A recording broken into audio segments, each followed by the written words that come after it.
Heather Garside.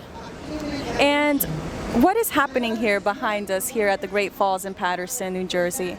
So today is Words Around the World, which is one of a whole month's worth of programming related to Paterson Poetry Month. This is the first annual Paterson Poetry Month.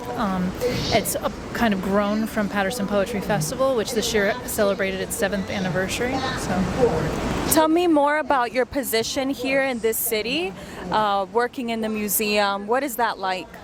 So I'm the curator of history at the Paterson Museum, and it's a lot of fun. Working in a small museum is ideal because you get to kind of wear a lot of hats and do a lot of different projects and different things, which I really enjoy. When I'm starting to get frustrated or stuck with something, I can completely transition to a new project.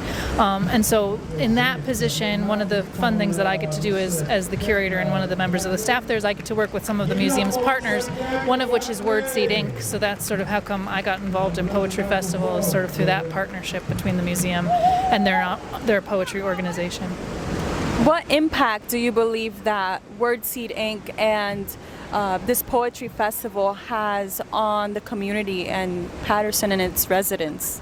I think it's a really great, the festival and sort of Wordseed has a huge impact on the city because it's such a positive thing that it's presenting to the residents. It's also such a great thing because at a time when I think there's a lot of stigma and people try to avoid Paterson, this is bringing people. Today we had people come from out of state either to listen or to participate as poets here, and I think that's huge, and it's a great thing for Paterson's image, and it just sort of shows that while it might still be, as a city, be rough around the edges, there's a lot we have to offer here as a community, and it's important both for the community to recognize that in itself, as well as for other people to start not hearing Paterson and thinking, and being more positive about what we offer here in the city. So today we're here at the Falls, but the festival has been going on in other places. What have you seen so far that's resonated with you in this festival? So Youth Day, which was at the first week of Paterson Poetry Month, was a fantastic day. We had over 180 kids, I think, all together at the Dye Mansion in Wayne, participating in poetry, participating in open mic, doing workshops, and then just listening to other youthful poets, and sort of you could see that with a lot of them that the words that they were hearing were really resonating with them, and I think that's really great that we're presenting this as an opportunity and an artistic form for children and students to consider.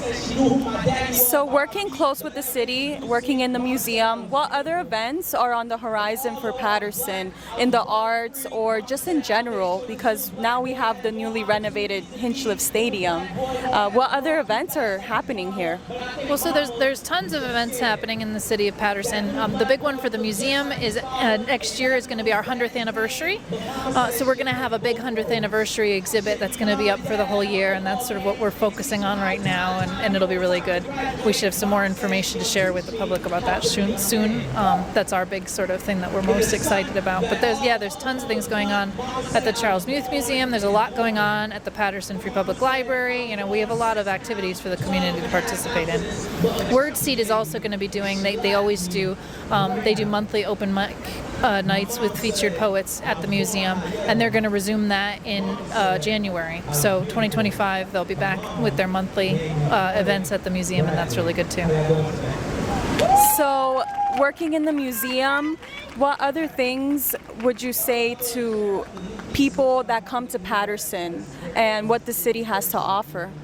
So I think that the important thing that I'm always confronted with at the museum is that there are so many stories in Paterson, and it's important that we remember all those stories, we record those stories, and I think that this is common in a lot of communities. People don't think that their individual stories or histories in a place are significant, but the thing about Paterson and what makes it the city that it is the patchwork of different experiences that it is sort of people being able to share those experiences either through the artifacts that they share, the poetry they write, and so I think that it's important to recognize that you have an important place within your community, and to sort of recognize that and sort of preserve that, archive that. What inspires you to keep working in the museum? I really enjoy my job. Like I encounter really interesting people, and I also just every day is something cool that we find, that we've had in our collection for years that I get to research or I get to work on, and that's just what keeps me getting up in the morning and going to work. Yeah. So it's like the history of Paterson, right? There's so much history Yes, here. there's so much history, and there's so much more to learn. So, yeah. Thank you so much.